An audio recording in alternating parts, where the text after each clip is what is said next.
called a touch base session. I mean, some things you just can't handle in memo form.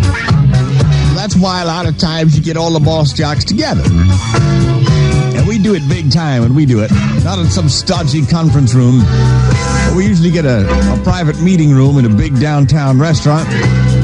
That way we can have, zucchini sticks and a couple of beers while we're talking. So all the boss jocks were there.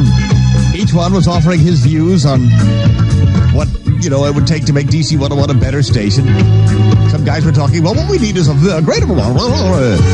They looked at me, I said, well, we could use some new wallpaper, some aesthetic mood-inducing wallpaper is my opinion what we could do. Well, wouldn't you know, I got there a little ahead of the guys, and I had a couple of belts before everybody got there, before we ordered the zucchini sticks and the cheese logs. And, I had an empty stomach, and I had just taken my afternoon nap, and the belts got to me. Before you know it, I had to get up and make my bladder gladder. So I left the meeting table, opened the curtain, and walked out into the main area of the restaurant, which I had to pass through to get to the porcelain convenience. And I didn't realize until I stood up that I was feeling woozy. So I went lumbering across the room. I didn't see the little fag pushing the dessert tray, and I tripped right over it. I said cheesecake and chocolate mousse flying in all directions. There I was lying with my seal inundated with ice cream a la mode. My face buried in a cheesecake. Everybody was staring at me. I was so humiliated.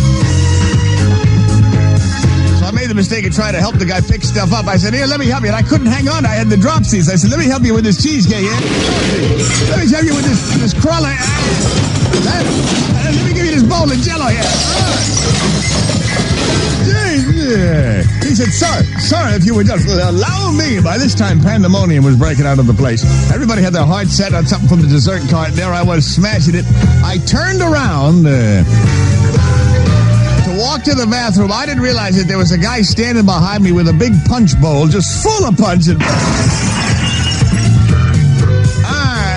that hit the floor sitting punch and ice cubes. People started slipping and sliding all over the place. I said, I am so sorry.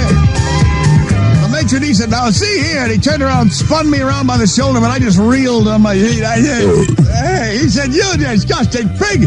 But now people in the restaurant were screaming for their checks, demanding for their money back. I went to walk to the bathroom. I slipped. My feet went out from under me, and my face woofed into this elderly woman sitting there, this huge, grotesquely obese woman. Sitting there, my face lodged in her eldritch cleavage. The scent of the Noxzema and all that talcum powder made me retch. I heaved my guts.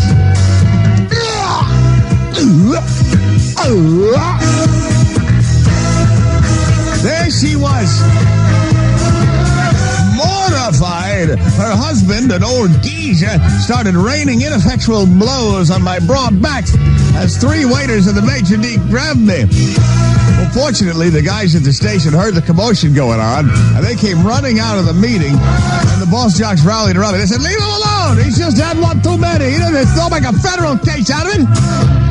They pushed everybody away, and the boss man, threw a 50 down and said, here you go, ma'am, get your dress clean. And she was sitting there picking chunks. All the guys formed a cordon of protection around me, and they led me back into the meeting room. We zipped the curtain shut, and we sat there. They said, my God, Grease. I said, I'm sorry, I guess I had more than I should have had, and I feel They said, all right, geez, they'll get over it. All right, can we get on with the meeting, please? There's still a few items on the agenda we want to discuss. Now, as regards the selection of the back of the rack oldies every day, I said, excuse me? The boss man said, what now? I said, in all the commotion out there, I forgot to go to the bathroom. Oh, no!